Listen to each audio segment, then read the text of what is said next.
Hello and welcome to episode number 14 of Rally Point. We survived E3. We survived E3 and we won a buttload of awards at E3 as well. Yeah, that was fantastic. Big congrats to the whole team on that one. Very exciting times. Very exciting times. Damn. We survived Rezzed as well. We survived Rest. Which Fantastic. it was a fantastic show. Very intense. Very intense. Very great. We got to meet a load of cool fans. We got to show off Rome 2. People got hands-on with the Battle of the Nile. It was great. Fantastic. I'm sure you've seen some of the reports on the forums. The fans have been asking, of course. The fans have been asking in droves. But You guys have been asking, please can we have some more info on the AI in Rome 2? Indeed. Now, we could pretend to know about the AI in Rome 2, but we don't. No. So, we sharpened your questions, as opposed to us via Twitter and Facebook and things like that. Yeah. We sharpened them into a fine point and buzzed them at Julian McKinlay, who is an AI programmer. He is, Battle AI programmer. Yeah. Battle AI programmer. Hi, I'm Julian McKinlay, Battlefield AI programmer on Total War Rome 2. So in Rome 2, we have invested more resources into improving the Battlefield AI than I think we have in any Total War game to date. So some of that has gone into fixing bugs, polishing and iterating on what we've had previously. But we've also developed a lot of new technology altogether, so we have an entirely new siege battle AI. So the settlement environments in Rome 2 are much bigger than anything we've had before. The smallest settlement in Rome 2 is probably comparable to the largest one that we had in Shogun 2.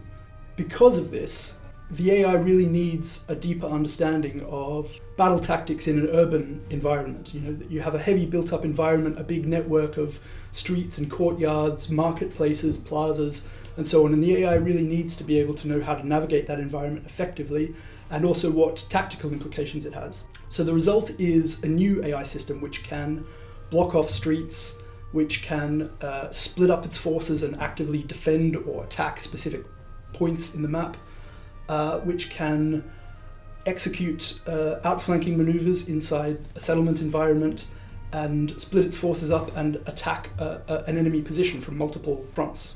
We've also taken a number of battle types that were in previous Total War games, where there's a deep asymmetry to the gameplay, such as river battles and ambush battles, and we've built dedicated AI systems for those battle types. The AI in those battle types, as a result, will really actively try to exploit the asymmetry. In an ambush battle, the AI will try to, if the AI is ambushing the player, the AI will really try and trap the player and prevent them from escaping.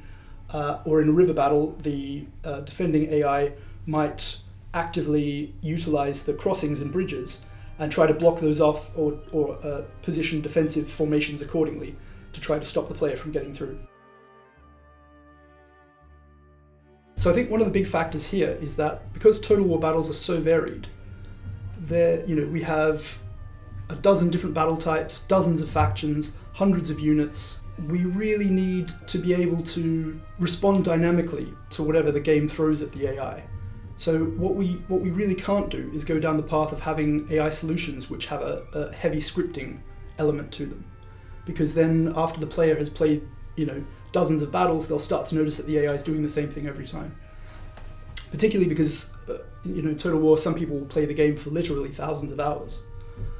And also we want to support modding, which means that the AI might find itself in a position where it's got an army composed of units which didn't even exist when we were making the AI. So the AI really has to be able to sort of think on its own rather than just do set things that we tell it to do. In a lot of games, it's possible to script specific behaviors which seem really intelligent the first time you see them, but because the game doesn't require that behavior to be run more than a handful of times, you can sort of get away with that, whereas we really don't have that ability. So that's an interesting question. The AI obviously is trying to win the battle, so it will do whatever increases or maximizes its odds of winning. And because of the combat bonuses that we award to holding high ground, it's often in the AI's interest to, if it's in a defensive position, if it's going to win when the timer runs out, then often the best thing that it can do is take high ground and hold that position. Now, of course, that requires that you have a battlefield where the most prominent defensive feature is a hill, and you have the right selection of units where defending in that position makes sense. And that seemed to be a very common scenario in Shogun 2, largely because of the geography of Japan and the particular selection of units that we had in Japan. That will probably be less common in Rome 2. So we're gonna see a much greater variety of battle types, of environments, of geography and landscapes in Rome 2. So whereas that's probably a legitimate tactic, it will be available to the AI less frequently. So the reality here is that it's not the same issue necessarily that surfaces on different Total War projects, but rather it's a class of problem that can have the same sort of symptoms. And it comes from the fact that there's quite a deep spatial analysis and tactical reasoning problem for the AI when it's got a large number of units mixed up amongst a large number of enemy units, and it's trying to work out which units should attack which units and which units should try to defend against attacks from other units. And the problem also is that the general is often quite a strong unit. So the AI often evaluates the AI as being quite effective, and it wants to use it proactively. But we have to model the fact that the general is tactically important beyond the melee capabilities or the missile capabilities of the unit, and also is important in the campaign context. So we've introduced a new system in Rome 2, which gives the AI much more sophisticated forward modeling or prediction of the outcome of a battle or a fight between two specific units. So the AI is now much better at going, if I charge that unit with this unit on the side, and I have this many men, and this is my morale state, what will probably happen? What's the expected outcome of that matchup? And this allows the AI to really reason about things on a much deeper level than it could before.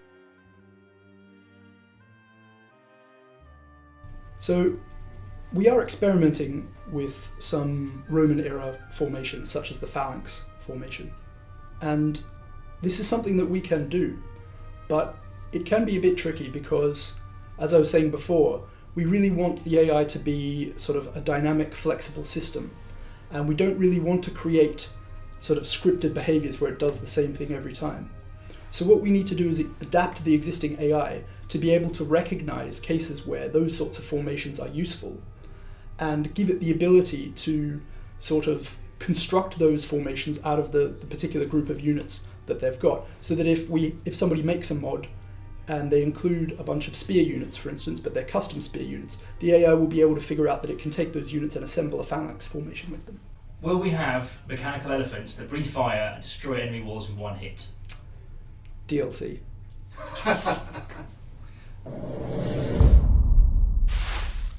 That is it for episode 14. Yes. Thank you guys for putting your questions together so we could aim them at Julian. Yes, and in fact, why not ask us more stuff, and we can put it straight to the developers. Leave us some info in the comments below. Tell us what you want to see from Rally Point and what questions you want answering. Heck yes. Right, we've got a ton of shows to prepare for, and we've got a Rome 2 to be shaping. Yeah, all roads do lead to Rome, so We out. we out.